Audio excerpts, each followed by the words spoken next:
सांगली विधानसभेच्या निवडणुकीत जयश्रीताई पाटील यांनी उभे राहू नये अशी विनंती त्यांना वारंवार मी केली होती.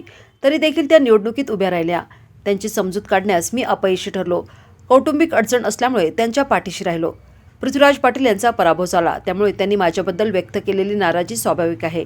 त्यांच्या भावना समजू शकतो, पण पुन्हा असे होणार नाही यासाठी प्रयत्नशील राहू, असे खासदार विशाल पाटील यांनी सांगितले. शिवाय जयश्री पाटील यांच्या निलंबनाचा निर्णय आमदार विश्वजित कदम घेतील.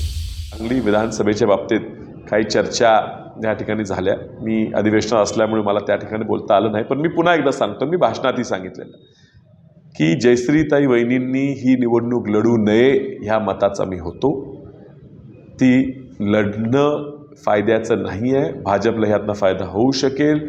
पराभव अटळ आहे. लोकांचं मत उभारू नये असं आहे. तुमच्यावर झालेला अन्याय लोकांपर्यंत आपण पोचवण्यात अपयशी ठरलेलो आहे. आपण न लढणं हे फायद्याचं राहील हे शेवटच्या क्षणापर्यंत मी सांगत होतो. माघारीनंतरसुद्धा माझा सातत्यानं आग्रह होता की त्यांनी ही निवडणूक लढू नये. मात्र ते लढल्या आणि ह्या ठिकाणी दुर्दैवानं काँग्रेसही पराभूत झाली, त्याही पराभूत झाल्या आणि भाजप ह्या ठिकाणी निवडून आली. निश्चितच खंत ही मनात आहेच. माझी अडचण असल्यामुळे स्वाभाविक मला वहिनींचा प्रचार करावा लागला आणि हे करावा लागणार आहे ह्याची कल्पना मी काँग्रेस पक्षाच्या सर्व लोकांना आधीपासून दिली होती. त्यानंतर पक्षाने निर्णय घेतला, जो घेतला तो घेतला. मात्र ही कुणाची फसवणूक करायचा हेतू नव्हता. पृथ्वीराज पाटील ह्या ठिकाणी पराभूत झाले. त्यांनीसुद्धा या निवडणुकीत खूप परिश्रम घेतले, कष्ट घेतले. त्यांचा पराभव झाल्यामुळे ते निराश होणं, नाराज होणं हे स्वाभाविक आहे. त्यामुळे त्यांची भावना मी समजून घेतो.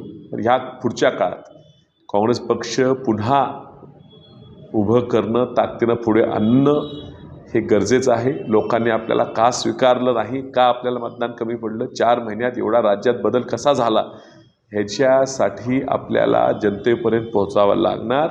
लवकरच सर्व गावचा, शहराचा, लोकांचा दौरा करून त्यांच्या अडचणी समजून घेऊन आपण कुठे चुकलो, काय लोकांची अडचणी आहेत, आपण आपले मुद्दे सांगण्यात कुठे कमी पडलो, यासाठी प्रयत्न करावा लागणार. पुन्हा ह्या ठिकाणी हा पुरोगामी विचार जीवन ठेवण्यासाठी सगळ्यांनी एकत्रित काम करावं लागणार आणि ते आम्ही निश्चित ह्या जिल्ह्यात विश्वजित कदमांच्या नेतृत्वाखाली करू. सगळे राजकीय भांडणं बाजूला ठेवून येणाऱ्या सर्व निवडणुका एकसंघपणे लढून ह्या ठिकाणी काँग्रेस पक्षा जे मेहनत घेणार आहे त्या मेहनतीला सर्व साथ मी ह्या ठिकाणी खासदार म्हणून देणार आहे.